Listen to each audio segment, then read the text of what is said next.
All right. Sorry about that, peoples. All right. Next story.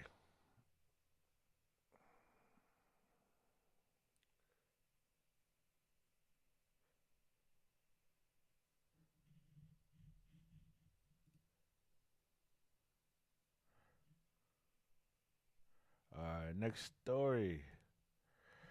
Uh, so imagine having to go to court, and you in court, and you got to do court stuff, defend yourself. You got lawyers and so forth. Imagine that the judge in your court case says, "I might not even let you be here," and I'm pretty sure you be like, "Man, if I can't be here, why am I even charged to be even here? Just throw my whole case out." And with that being said, what's happening is headline USA Today. Let's see. The judge warned that he will kick Donald Trump out of the E. Jean Carroll case. And the reason that, hey man, hey check it out. This dude, I'm trying to tell you, it's all about they can't get a one way, they try to get the other way. Like we gonna tie the money up. Like I said, if I it's all about the money. Like I said, they try to do this to tie the money up. So hey, baby, he can't run and so forth. But old buddies winning caucuses and primaries and so forth. So we'll see how that go. But like I said, the federal judge has threatened to bounce former President Trump from the courtroom on Wednesday after her lawyer said that he repeatedly made comments within earshot of the jury at the last civil defamation case. Now, I understand what she do. She is suing him for defamation. She said, hey, he did all this stuff to me, and and he said, nah, I don't even know her. And she like, oh, you don't know me? I'ma sue you because you say you don't know me, and so forth. I'm like, what? Get out of here, really? But hey, like I said, I mean, I guess in this country you could do stuff like that. Hey, how you know you don't know me? You know what I'm saying? Here's a photo of you walking past me. You had to have known me. And so anyway, Trump is hope. Let's see. I hope I don't have to consider. Let's see, throwing you out. The judge said on the case because they complain that he's saying stuff that the jury can hear. I mean, I'm pretty sure this happened in open court. I don't know if Trump if they were deliberating over here, and then Trump went to the bathroom over there and was like, "Oh, she lying, she making it up. I don't know what's happening," and so forth. I don't know if it was something along those lines, or like I said, but if it was open court, open court, open court. But anyway, it's what like I said. This is crazy. You see, I see. So okay, and then okay, well, that's what they're saying. He said, I see. Let's see, that's not it. Yep. Anyway, so she's like I said, she's suing him in Lower Manhattan about something that happened 30 years ago, more than 30 years ago, and a I want to say in maybe his hotel or something along those lines. And so she came out of woodwork and at the when he ran for office and like, oh, he did something to me and so forth. And like I said, a question I have is why you wait till he try to do something big before you say something? If he would have never done nothing, you would have never said nothing. Now I know I get it. People back. Well, it's never too late to tell your story. I get it. I get it. I get it. I get it. I get it. I get it. I tell you, trust me, I understand that it's never too late to tell your story. Tell your story. I mean, that's how you feel. Tell it or don't tell it. Keep it to yourself or tell it. Tell it right away. Tell it later. Tell it in a memoir. Tell it somewhere else. But I get it. Yeah. But anyway, so that's what's happening in that case. I mean, hopefully something comes out of it that's palatable and so forth. All right, next story. Sports media. sports media. I'm gonna tell you this. Sports media is one of those weird, is a weird group. You know what I'm saying? They lock in on who they like. You know what I'm saying? And then they lock off of who they don't like. And then they try to influence. You know what I'm saying? Decisions about different players and so forth. For instance, like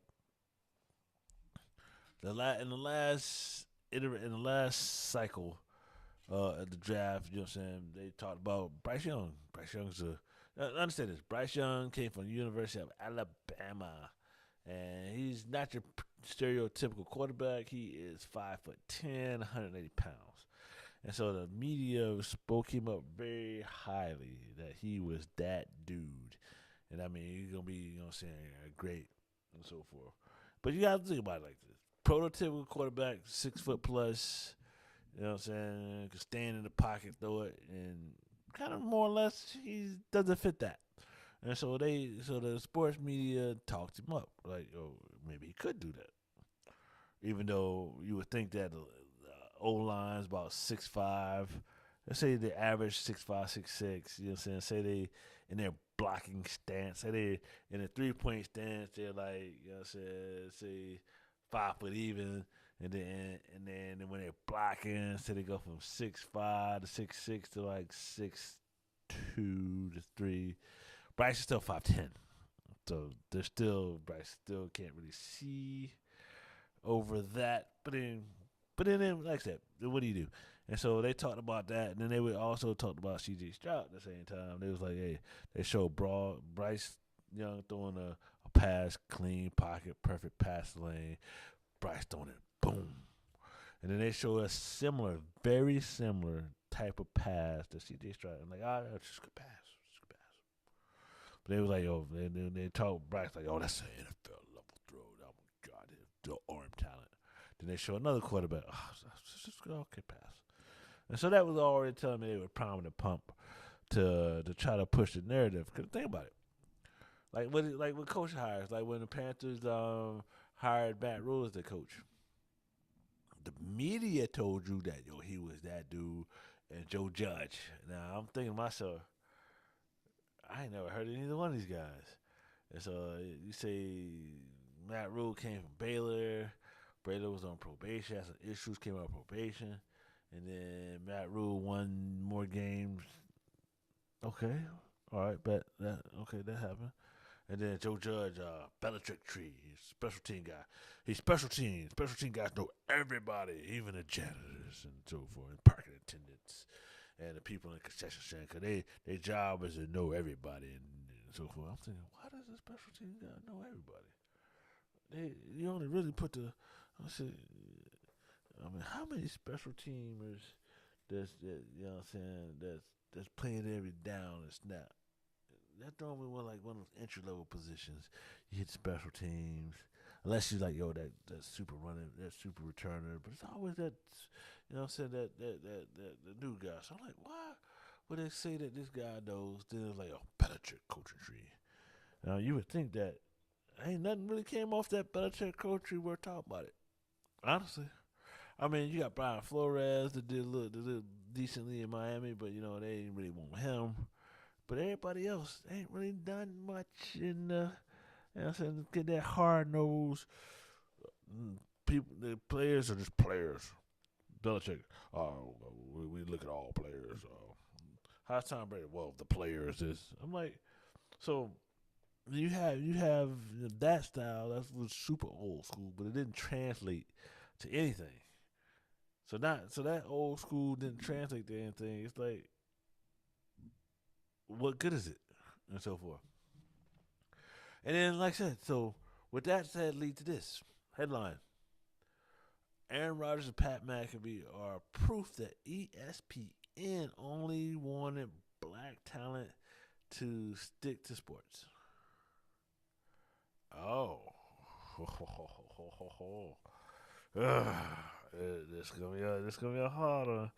Okay, it is not what you say; it's how you say it. Is a wise adverb.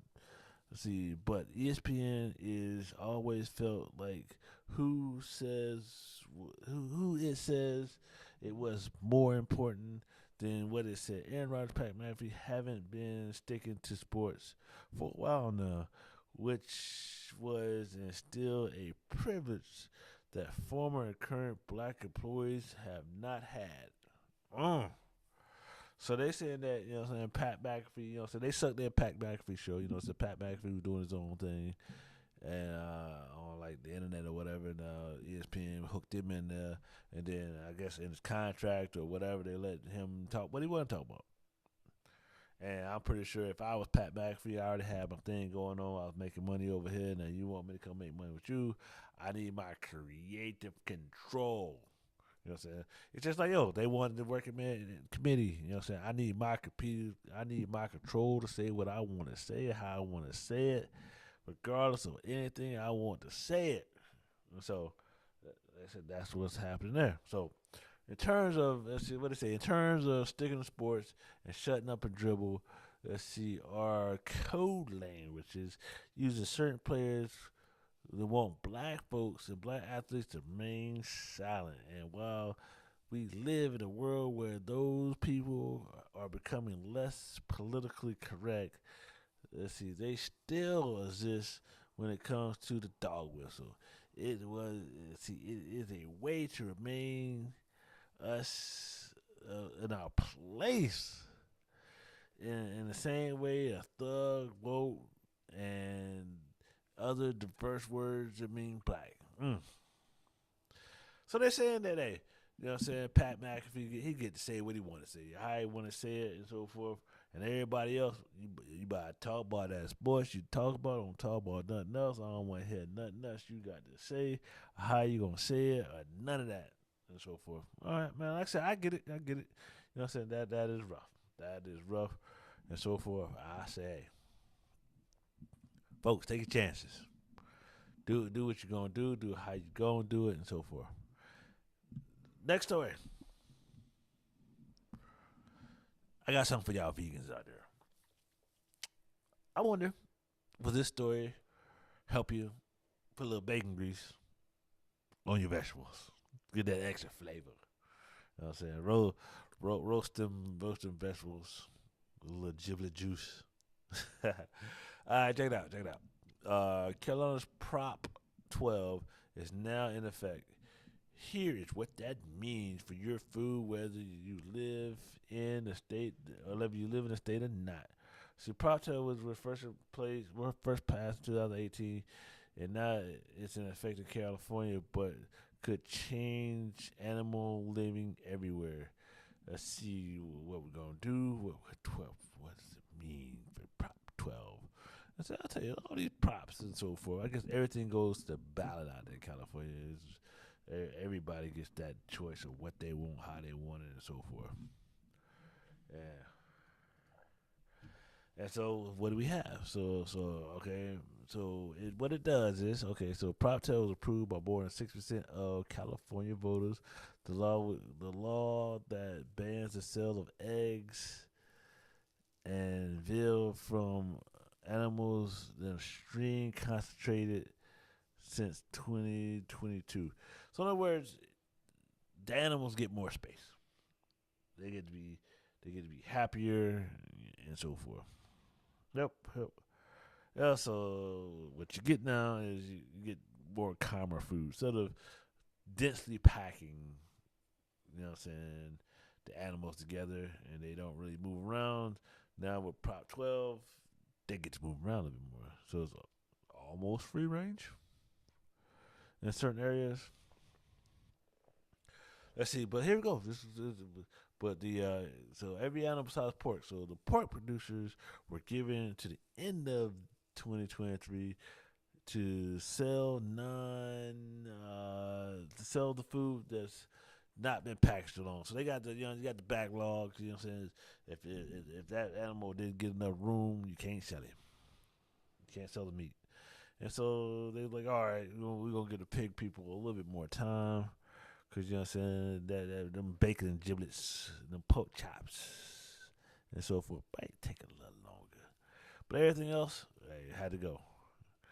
And now that we're firmly in 2024, let's see, no pork product produced in California will be sold in extreme concentration, so you can't sell it. So if you got, something that's too concentrated, can't sell it in California. You know what I'm saying? If that pig didn't have enough space, no pork chop sandwich for you. Now, my question is this: so vegans, I know some people like, well, the humanity of the animals is not taken into consideration when I'm trying to eat. You know what I'm saying? Food and so forth. Now that in California that they are looking at those measures, or you going to get your some wings. You know what I'm saying? For the Super Bowl, you eat wings at Super Bowl, my vegan friends. And you waiting on that pork chop sandwich, my vegan friends, and so forth. What's that? What are we thinking? How are we thinking? Because it seems like hey,